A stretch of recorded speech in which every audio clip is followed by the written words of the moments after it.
మన తండ్రి అయిన దేవుడు కుమారుడిని యేసుక్రీస్తు సదుపరిశుద్ధ శ్రేష్టమైన నామములో మీ అందరికీ వందనాలు తెలియపరుచుకుంటున్నా. ప్రభు నామములో మనమందరము కూడా దేవుడిచ్చినటువంటి దినాలను బట్టి, దేవుడిచ్చినటువంటి రోజులను బట్టి, దేవుడిచ్చినటువంటి కాలాలను బట్టి, ఆయన ఇచ్చినటువంటి అమూల్యమైనటువంటి విలువైనటువంటి సమయాన్ని బట్టి మనమందరము కూడా ఈరోజు వరకే, ఈ దినం వరకే ఈ రీతిగా ఈ విధంగా ఉన్నందుకు మనమందరము కూడా ఈరోజు వరకు ఈ దినం వరకే ఆరోగ్యముగాను, ఆనందముగాను, సంతోషముగాను ఉన్నందుకు దేవునికి హృదయపూర్వక వందనాలు తెలియపరుచుకుందాం.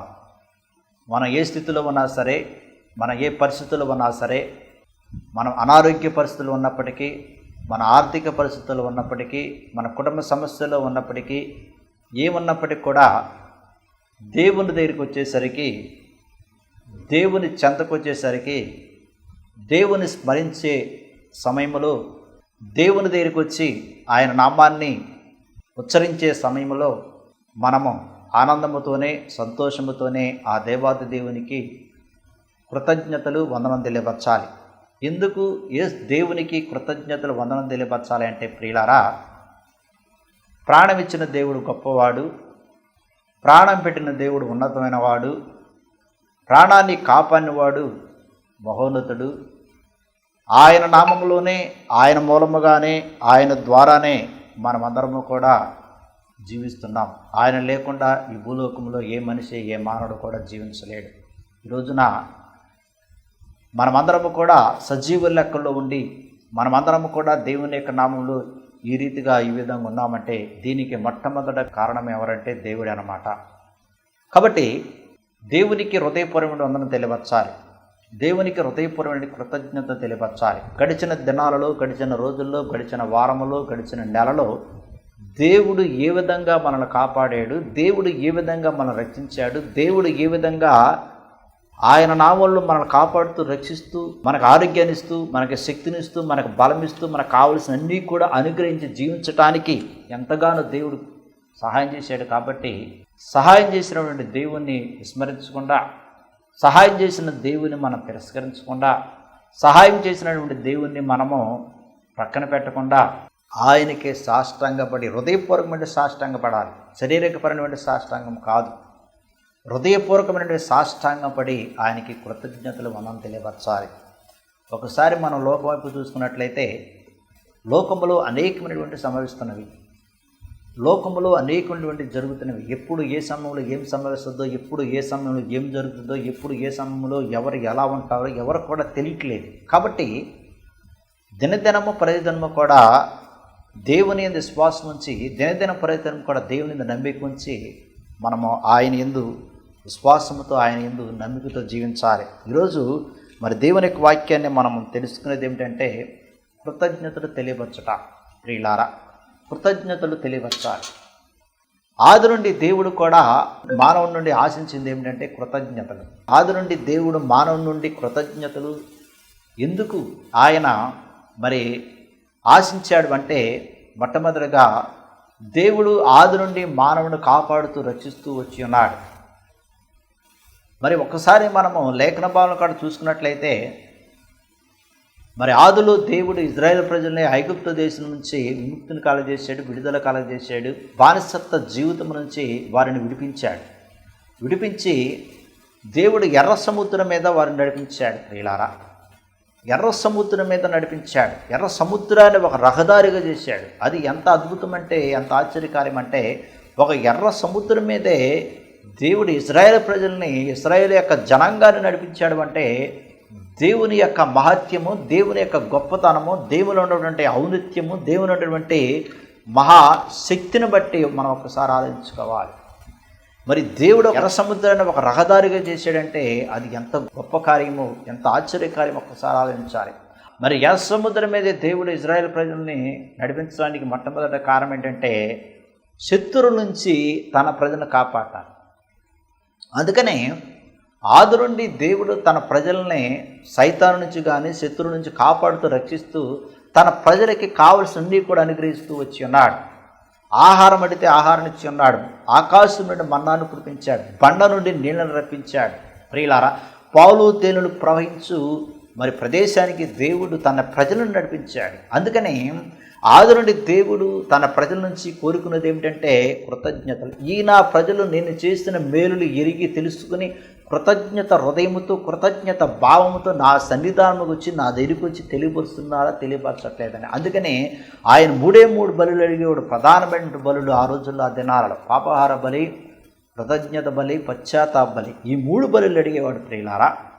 మరి యేసుక్రీస్తు ప్రభుని తన కుమారుని యొక్క భూలోకానికి పంపిన తర్వాత ఏది కూడా అడగట్లేదు. ఎందుకంటే కుమారుడే మరి మన అందరి పక్షముగా ఒక బలి పశువుగా అర్పించబడి ఉన్నాడు. కాబట్టి మరి కుమారుడు యేసుక్రీస్తు మన నుంచి ఆశించింది ఏమిటంటే కృతజ్ఞతలు, స్తోత్రములు ప్రేరణ. ఆయన చేస్తున్న మేలులు దేనిని మరవకుండా, దేవుడు చేసిన మేలులు, దేవుడు చేసిన ఉపకారాలు దేనిని మరవకుండా ఆయనకి కృతజ్ఞతలుగా ఆయనకి స్తోత్రము తెలియపరుచుకుంటూ మరి ఆయన నామములు మనం జీవిస్తున్నామా జీవించట్లేదని ప్రియులారా. అందుకని మరి మనం లేఖన భావంలో ఒకసారి పరిశీలించినట్లయితే ఏమని తెలియపరుస్తుందంటే 105వ కీర్తన 1 నుంచి చదువుకున్నట్లయితే యెహోవాకు కృతజ్ఞతలు చెల్లించుడి, ఆయన నామమును ప్రకటించుడి, జనములలో ఆయన కార్యములు తెలియచేయుడి, ఆయనను గూర్చి పాడుడి, ఆయనను కీర్తించుడి, ఆయన ఆశ్చర్య కార్యములను గూర్చి సంభాషణ చేయండి అంటున్నాడు ప్రియులారా. మరి యెహోవాకు ఏం చేయాలంటే కృతజ్ఞతలు చెల్లించాలి.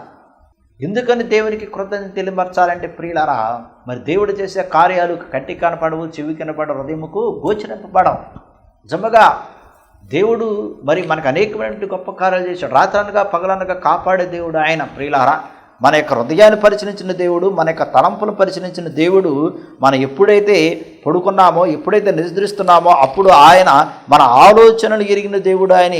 మరి బైబిల్ గ్రంథంలో స్పష్టంగా రాయబడి ఉంది, మన యొక్క ఆలోచనలు, మన యొక్క తలంపులు కూడా ఎరిగిన దేవుడు. నిద్రించే సమయములు ప్రియులారా, మన నిద్రించే సమయములు, మన పడుకునే సమయములు, మన యొక్క ఆలోచనలు, మన యొక్క తలంపును ఎరిగిన దేవుడు అంటున్నాడు.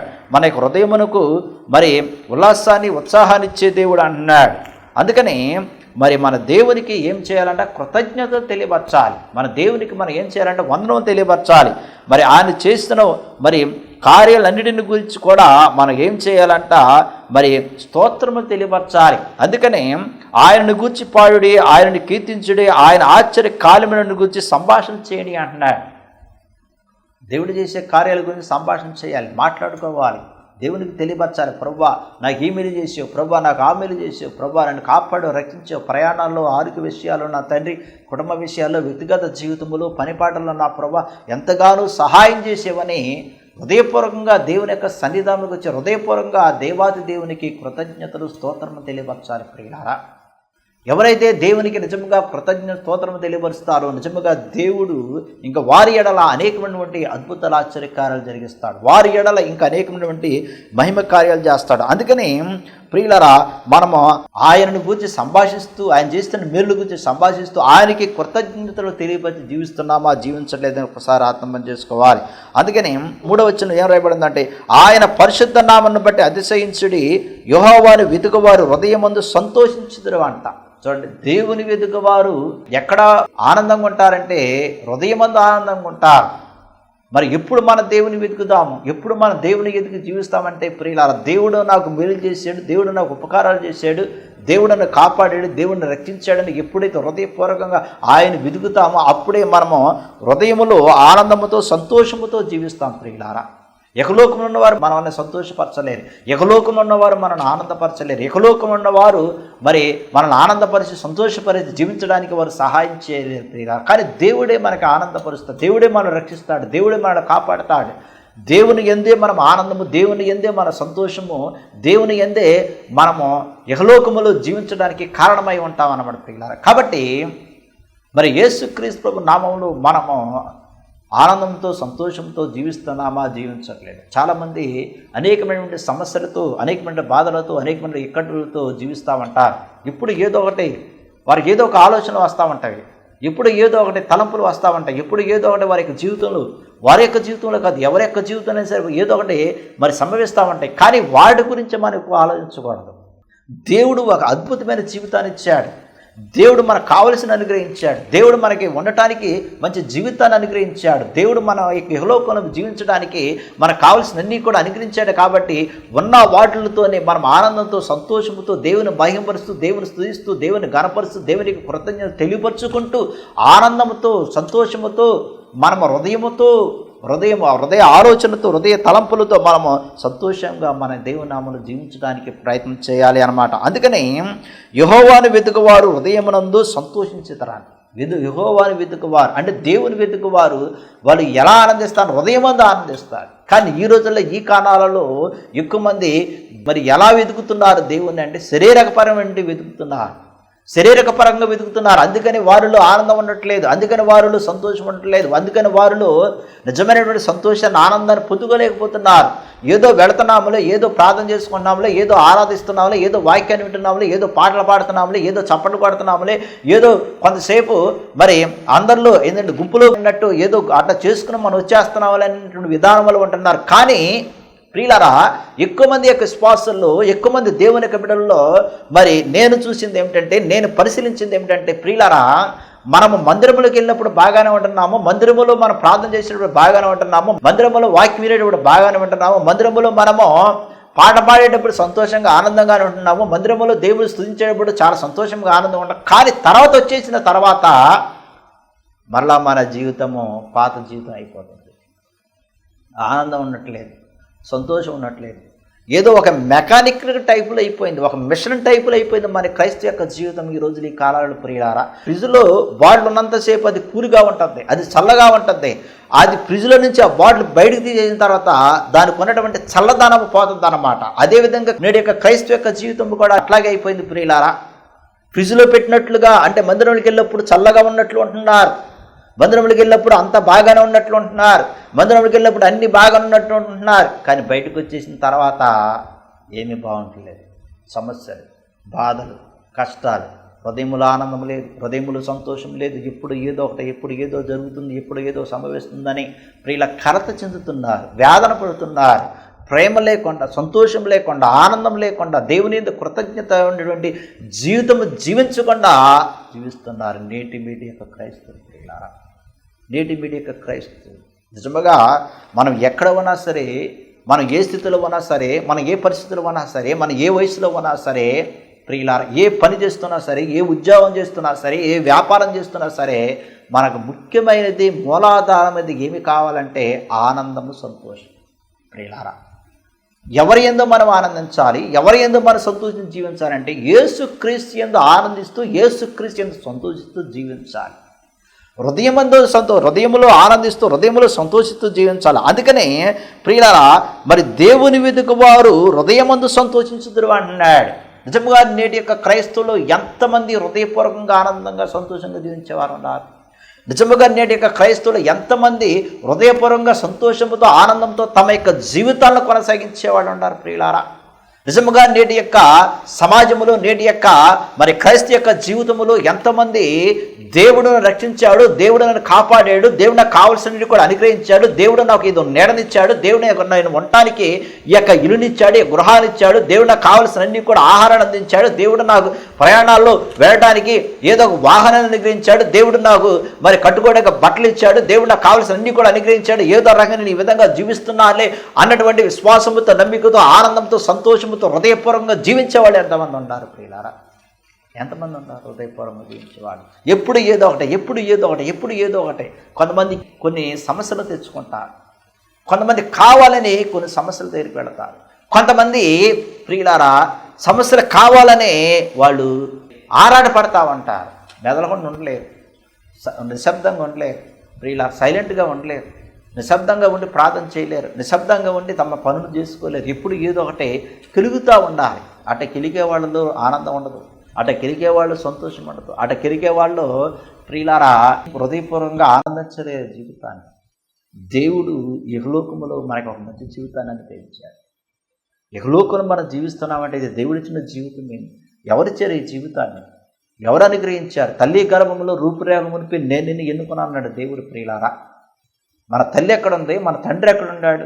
మనం ఇప్పుడు ఈ వయసులో ఉన్నాం, మన తల్లి ఎక్కడుంది, మన తల్లి ఎక్కడుంది? తల్లిదండ్రులకి దేవుడు ఒక బాధ్యత అనుగ్రహించాడు. ఏ బాధ్యత అనుగ్రహించాడంటే బిడ్డల్ని ఆయన నామములు కని కొంతకాలం పెంచి వారి నా బిడ్డలుగా తయారు చేసి నా మీద ఆధారపడే వారికి దీవించడానికి సహాయం చేయడని దేవుడు తల్లిదండ్రులు మనకు అనుగ్రహించారు. తల్లిదండ్రులు మనం చచ్చిపోయే వరకే నిజంగా మన దగ్గర ఉంటాం. ఎక్కువ మంది తల్లిదండ్రులు పిల్లలారా, ఎక్కువ మంది తల్లిదండ్రులు. దేవుడు తల్లిదండ్రులకు ఒక బాధ్యత అనుగ్రహించాడు.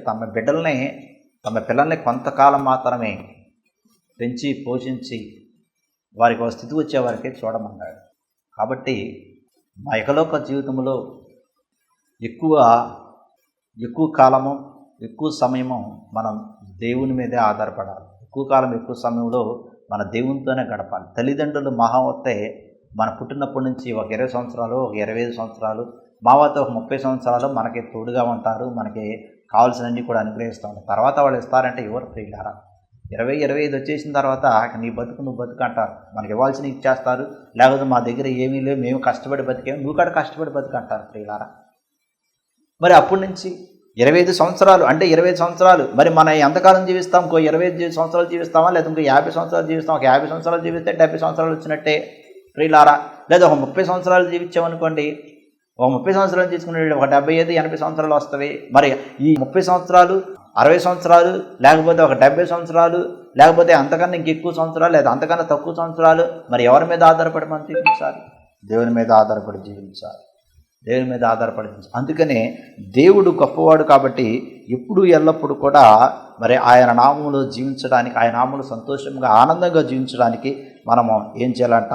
ప్రయత్నం చేయాలి. అందుకని 103వ కీర్తన 15వ వచనం ఏదో రాయబడిందంటే, నరుని ఆయుష్ గడ్డవలె ఉన్నది, అడవి పువ్వు పూయినట్లు వాడు పూయును, దాని మీద గాలి వీచగా అది లేకపోవును, ఆ మీదట దాని చోటు దాన్ని నెరగదు అంటున్నాడు. నరుని యొక్క ఆయుష్ ఎలా ఉంటుంది అంటే గడ్డి వలె ఉంటుంది అంటున్నాడు. గడ్డి ఎండిపోవును, పువ్వు రాలిపోవును, కానీ దేవుని యొక్క వాక్యం శాశ్వతంగా ఉంటుంది. గడ్డి ఎండిపోద్ది, పువ్వు రాలిపోద్ది. పువ్వు అని కాదు, కాయలు కూడా రాలిపోతాయి. పండిన తర్వాత ఏ చెట్టుకి ఏ కాయ కూడా శాశ్వతంగా ఉండదు. నిజముగా ఎన్ని చెట్లు ఎన్ని కాయలు కాతాయి. మామిడికాయ చెట్టు బోలని మామిడికాయలు కాతాయి, జాంకాయ చెట్టు బోలని జాంకాయలు కాతాయి, ములక్కాయ చెట్టు ములక్కాయలు బోలని కాతాయి ప్రియులారా. మరి అరటి చెట్టు అరటి గెలలు వస్తూ ఉంటాయి. మరి అవన్నీ కూడా పూసేస్తారు కదా ప్రియులారా. మరి ఏ చెట్టుకి ఏ కాయ కూడా శాశ్వతముగా ఉండదు.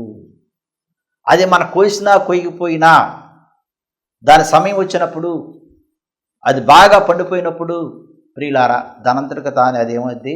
రాలిపోదు. అదేవిధంగా చెట్టు ఆకులు కూడా చెట్టుకి శాశ్వతముగా ఉండవు. కానీ ఏది ఇహలోకములో కొంతకాలం జీవించేది, కొంతకాలం ఉండేది ఏంటంటే చెట్టు. అదేవిధంగా మనము కూడా అంతే. మనం ఒక చెట్టు లాంటి వాళ్ళం. ఇహలోకములో కొంతకాలం మాత్రమే జీవిస్తాం, ఎక్కువ కాలం జీవించం ప్రియులారా. కొంతకాలం మాత్రం ఇహలోకం మనం జీవిస్తాం. కానీ దేవుని యొక్క వాక్యం శాశ్వతముగా ఉంటుంది. దేవుని యొక్క వాక్యము నిరంతరం ఉంటుంది. కాబట్టి దేవుని యొక్క వాక్యము శాశ్వతమైనది. కాబట్టి ఆ యొక్క వాక్యలో మనం ఎప్పుడు ఎల్లప్పుడూ ఆనందిస్తూ సంతోషిస్తూ హృదయమందు ఆనందంతో సంతోషంతో కృతజ్ఞతలు తెలియపరుచుకుంటూ ఉండాలి. కృతజ్ఞతలు తెలియపరుచుకుంటూ మనం జీవించాలి. కృతజ్ఞతగా భావంతో మనం జీవించడానికి ప్రయత్నం చేయాలి. అందుకని నరుని యొక్క ఆయుష్ గడ్డివలు అన్నది అడవి పువ్వు పూయినట్లు వాడు పుయ్యును, దాని మీద గాలి వెచ్చగా అది లేకపోవును, ఆ మీదట దాని చోటు దాని నెరుగుదు అంటున్నాడు. చూడండి, దాని చోటు అది కూడా ఎరగదు. గడ్డి చూడండి ప్రియుల, దాని మీద గాలి వీచగా గడ్డి ఏమైనా లేచిపోతుంది. నిజముగానే కోతలు వస్తాయి, కోసేస్తాము, గడ్డి వస్తుంది. మరి కొంత గడ్డి అక్కడ ఉంటుంది, కొంత గడ్డి గాలికి పోద్ది, కొంత గడ్డి తీసుకొస్తాము ప్రియులారా, గేదెలకి వేస్తాము, లేకపోతే కొంత గడ్డి మరి దేనికో దానికి ఉపయోగిస్తాము. చూడండి ప్రియులారా, మరి ఈ గడ్డి యొక్క జీవితం మానవుడి యొక్క జీవితం అన్నమాట. దేవుడు మానవుడి యొక్క జీవితాన్ని ఒక గడ్డిలాగానో ఒక పువ్వులాగానో పోల్చాడు దేవుడు. అందుకని నరుడు ఏ పాటి వాడు అన్నాడు, మనుషుడు ఏ పాటి వాడు అన్నాడు. నరుడు ఏ పాటి వాడు, మనుషుడు ఏ పాటి, మనం ఏ పాటి వాడం ప్రియులారా. ఆయన యొక్క కనుదృష్టిలో మనం ఏ పాటి వారం, ఆయన యొక్క కనుదృష్టిలో మన యొక్క జీవితం ఏ పాటిది, మన యొక్క జీవితం ఏ పాటిది, మనం ఎలాంటి వారం, ఏ పాటి వారం ప్రియులారా. అందుకని దేవుడు గొప్పవాడు కాబట్టి మనము ఎప్పుడు కూడా ఎల్లప్పుడూ కూడా ఆయనకి కృతజ్ఞతలు తెలియపరుచుకుంటూ ఆయన మనం స్తుతించాలి. అందుకని మరి 103వ కీర్తన 27 చదువుకున్నట్లయితే యెహోవా సైనికులారా ఆయన చిత్తం నెరవేర్చు ఆయన పరిచారకులారా మీరందరూ ఆయనను సన్నిధించండి అంటున్నాడు. యెహోవా ఏలుచుండు స్థలములన్నిటిలోనున్న ఆయన సర్వకార్యములారా ఆయనను సన్నిధించండి అంటున్నాడు. ఆయన స్తుతించండి, ఆయన గణపరచండి, ఆయన నామాన్ని కొనియాడని అంటున్నాడు. 103వ కీర్తన 1లో ఈ విధంగా రాయబడింది, నా ప్రాణమా యెహోవాను సన్నిధించుము, నా అంతరముల సమస్తమా ఆయన పరిశుద్ధ నామమును సన్నిధించుము, ఆయన చేసిన ఉపకారములు దేనిని మరవకమని అంటున్నాడు. దేవుడు చేసిన ఉపకారాలు ఏం చేయాలంట? దేనిని మరవవద్దు అంటున్నాడు. ఏది కూడా మరవకూడదు.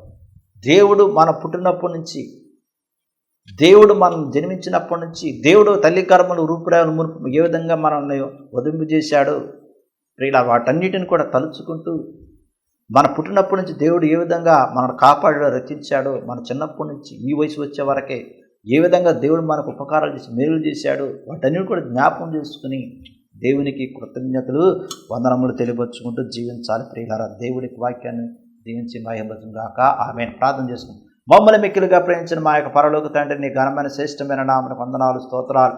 నీ నామమున ప్రభు నీకు వాక్యాన్ని విని ఉన్నాం, ఆలకించిన వాక్యాన్ని మనమలను సత్యాలు బయలుపరిచిన నీకే వందనాలు, నీకే స్తోత్రం. నా ప్రభువా, ఇదిగో నా ఈరోజు నీ వాక్యము ద్వారా మాకు తెలియవచ్చావు, ఇప్పుడు ఎల్లప్పుడూ కృతజ్ఞతలు తెలియపరచమని నా తండ్రి, నువ్వు చేసిన ఉపకారం, చేసిన మేలులు దేనిని మరవకుండా కృతజ్ఞతలు కలిగి జీవించడం సహాయం చేయి. మమ్మల్ని కాపాడే దేవుడు నువ్వే, మమ్మల్ని రక్షించే దేవుడు నువ్వే, మాకు శక్తినిచ్చిన దేవుడు నువ్వే, మాకు ఉపకారాలు చేసిన దేవుడు నువ్వే, మేము ఈ హోపం ఈ విధంగా జీవించడానికి సహాయం చేసినటువంటి దేవుడు నువ్వే. కాబట్టి నా తండ్రి, నీ యందు భయభక్తులు కలిగి శ్వాసం కలిగించడం సహాయం చేయి. ఎవరెవరైతే ఇప్పుడు వారికి వాక్యాన్ని విని ఉన్నారు, ఆలకించున్నారు, వారికి శక్తిని బలమును ఆరోగ్యాన్ని ప్రాణం చేసిన గడిచిన దినాలు గడిచిన రోజుల్లో కాపాడ రక్షించే నీకే వంద, నీకే స్తోత్రం. నా ప్రభువా, ఈ నెలంతా కూడా కాచి కాబట్టి రక్షించమని ప్రార్థన చేస్తున్నా తండ్రి. ఎవరెవరైతే ప్రార్థనలో పాల్పంచుకున్నారో వారందరినీ కూడా నీ కృపతో నింపండి, వారి జీవించిన విధానం కూడా తోడునేడుకోండి, వారికి శక్తిని కాలచే, బలాన్ని కాలచే, ఆరోగ్యం కాలచే ప్రార్థన చేస్తున్నా తండ్రి. వారికి ఎటువంటి అవసరం నీకే తెలుసు కాబట్టి ప్రతి ఒక్క అవసరం తీర్చమని ప్రార్థన చేస్తున్నాం. మేము చేసిన ప్రతి ఒక్క పనిపాడులో తోడునేడుకోండి, ఈ నెలంతా కూడా మమ్మల్ని కాచి కాబట్టి రక్షించమని, నీ కృపతో మమ్మల్ని భద్రపరచమని, మా రక్షణ యేసుక్రీస్తు సదుపరిశుద్ధ నామములో ప్రార్థన చేసి అడిగిన తండ్రి,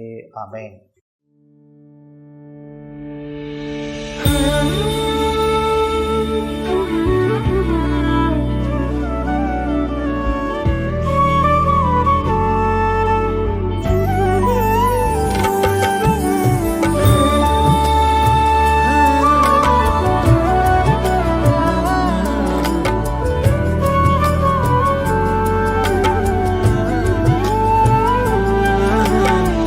స్థిరపరచువాడవు, బలపరచువాడవు, పడిపోయిన చోటే నిలబెట్టువాడవు, ఘనపరచువాడవు, హెచ్చించువాడవు, మా పక్షము నిలిచి జయమిచ్చువాడవు.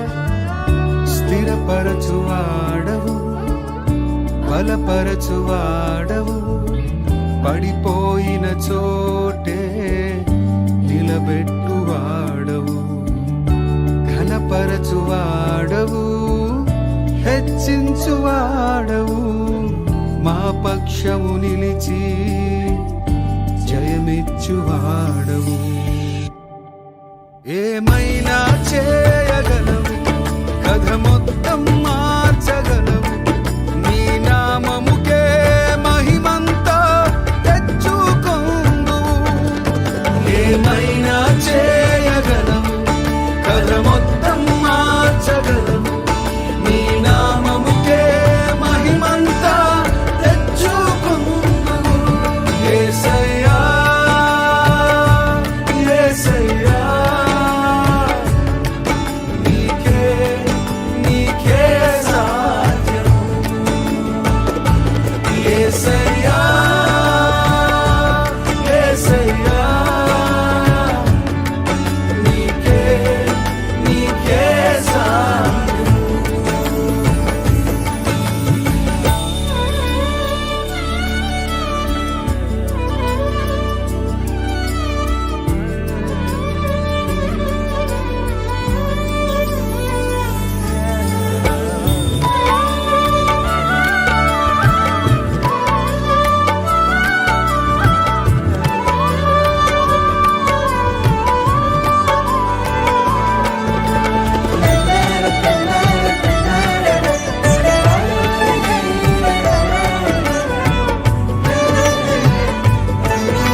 సర్వకృపానిధి మా పరమ కుమ్మరి, నీ చేతిలోనే మా జీవమున్నది. సర్వకృపానిధి మా పరమ కుమ్మరి, నీ చేతిలోనే మా జీవమున్నది. మా దేవా నీ ఆలోచనలన్నీ ఎంతో గొప్పవి, మా ఊహకు మించిన కార్యములెన్నో జరిగించుచున్నవి. మా దేవా నీ ఆలోచనలన్నీ ఎంతో గొప్పవి, మా ఊహకు మించిన కార్యములెన్నో జరిగించుచున్నవి. ఏమైనా చేయగలవు, కల మొత్తం మార్చగలవు, నీ నామముకే మహిమంతా తెచ్చుకొందువు. ఏమైనా చేయగలవు, కల మొత్తం మార్చగలవు, నీ నామముకే మహిమంతా తెచ్చుకొందువు. యేసయ్యా, యేసయ్యా, నీకే సాధ్యం. యేసయ్యా, యేసయ్యా, నీకే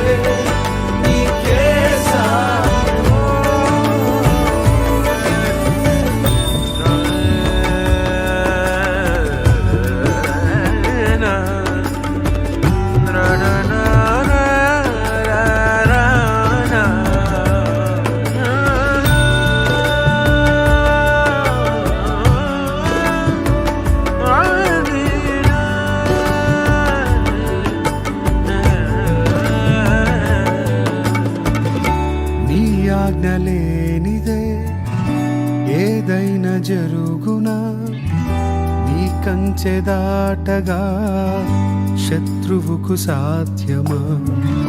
నీ ఆజ్ఞ లేనిదే ఏదైనా జరుగునా, నీ కంచె దాటగా శత్రువుకు సాధ్యమా.